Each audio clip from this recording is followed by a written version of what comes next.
Il est 20h, bonsoir à tous, voici les titres de l'actualité de ce vendredi. Le grand format de ce soir et après les scandales à répétition dans les EHPAD, comment la Tunisie attire de plus en plus nos seniors avec des hôtels de luxe transformés en établissements médicalisés.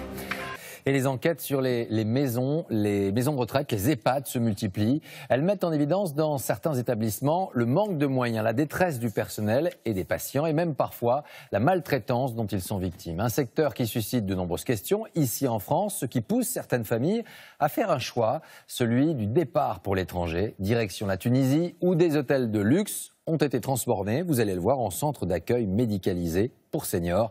C'est le document de ce soir. Hakim Abdelkalek avec Chloé Cormery. À 2 pas des plages d'Hammamet en Tunisie, un hôtel 5 étoiles avec ses piscines et ses traditionnels touristes en vacances. Un hôtel certes, mais qui abrite depuis 2 ans l'équivalent d'un EHPAD, un établissement d'hébergement pour personnes âgées dépendantes. C'est l'heure du petit déjeuner pour tous les clients. Chaque matin, accompagnés de leur aide-soignante personnelle, ces retraités français descendent un par un de leur chambre et se mêlent aux vacanciers. Une douzaine de résidents, tous atteints de la maladie d'Alzheimer, de Parkinson et de maladies neurologiques. Ils vivent ici à l'année, loin de leur famille, restée souvent en France. Voilà, santé madame. André Cornart, 78 ans, est arrivé il y a 3 semaines pour tester le concept, accompagné de sa femme. Et ses premières impressions sont plutôt bonnes. On se demande un peu dans quelle structure on débarque, quoi. Vous n'avez pas le sentiment d'être dans une maison de retraite ici? Voilà. Lui qui souffre de Parkinson et d'un cancer a quitté son EHPAD à Annecy, où sa femme ne le trouvait pas assez entouré. Un petit détail, comme c'est important, mon mari n'était jamais rasé dans la maison de retraite. Et là, ils sont tout le temps entiers. On fait attention à leur tenue puisqu'ils sont dans un autre milieu. Donc pour les habiller correctement, pour qu'ils soient jolis, on les coiffe, on s'en préoccupe. Et ça, c'est important. Et les patients peuvent profiter de toutes les installations de l'hôtel. Pour monsieur André, comme on l'appelle ici, ce sera aujourd'hui une séance de thalasso, toujours accompagnée de son aide-soignante. Pour madame Netty, un brushing. Les résidents ont droit à une pédicure, une manucure et une coupe de cheveux par mois. Et donc on est en quelle saison? Et pour madame Catherine, une séance avec la neurologue au milieu du salon-bar de l'hôtel pour éviter l'isolement. Chaque matin et chaque après-midi, les patients ont aussi une activité en groupe. Ce matin, c'est l'atelier avec l'ergothérapeute.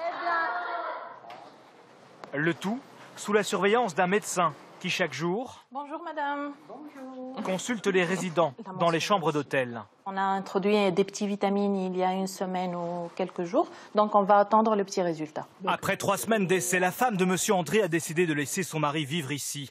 Il lui en coûtera 2 600 € par mois, soit le prix moyen d'un EHPAD privé en France. Et même si elle ne peut bénéficier d'aucune des aides sociales de l'Hexagone, elle ne paiera pas plus cher qu'en France. Vous vous rendez compte de ce qu'il y a autour, enfin, une aide-soignante par personne, jour et nuit. Vous avez toute cette équipe médicale autour qui est présente. 2 600 € par mois, ça vous semble, par rapport aux maisons de retraite en France, un bon prix? Ça me semble un bon prix pour ce qui est offert. Oui. Parce que ça, c'est impossible en France. Après des années à s'occuper de son mari malade, elle est désormais épuisée. Pour elle, c'est la moins mauvaise des solutions.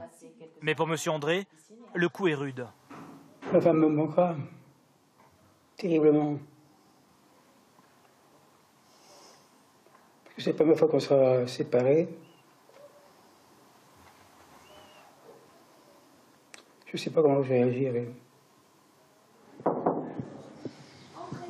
Alors, comment les familles gèrent-elles cet éloignement physique et géographique? Sonia Quell est venue pour 1 semaine voir sa maman, installée ici depuis 8 mois. Bonjour Mamina. Bonjour. Salut maman. Coucou. Bon anniversaire. Avec ses 2 frères, elle s'est mise d'accord sur un programme de visite régulière. Eux viendront de Bordeaux et moi de Strasbourg. Donc tous les mois, il y en a un qui vient entre 5 jours et 1 semaine. Pendant sa semaine, Sonia Quell dort au même hôtel. Pour les familles, c'est 56 € la nuit en pension complète. Le prix de l'EHPAD comprend aussi 4 billets aller-retour par an pour un proche du résident. 4, comme le nombre moyen de visites annuelles dans les EHPAD en France. Oui, effectivement, quand je l'ai laissée, j'ai eu le sentiment de l'abandonner quelque part, surtout qu'elle était loin. Mais ce sentiment s'est quand même vite dissipé parce que depuis qu'elle est partie, moi je suis déjà venue 4 fois. Donc, depuis le mois de mars, et bon, à chaque fois on remarque quand même l'amélioration de son état et elle est bien. Donc pour nous, on n'a rien besoin de plus, quoi. Après 8 mois ici en Tunisie, Sonia Kouel considère l'expérience pour sa mère comme concluante, avec le sentiment de lui offrir, pour la fin de sa vie, des vacances permanentes. Derrière ce concept, Alexandre Canabal, un Français convaincu qu'il va pouvoir développer et répliquer cette idée grâce à la crise du tourisme en Tunisie. Pratiquement toute la rue, tous les hôtels qui sont en seconde ligne de mer de Yasmine Hammamet sont à vendre, en faillite. Comme cet hôtel qu'il espère acheter et rénover. Car selon ses calculs, le marché potentiel est énorme. Je pense qu'à terme, on peut accueillir 10 000 résidents.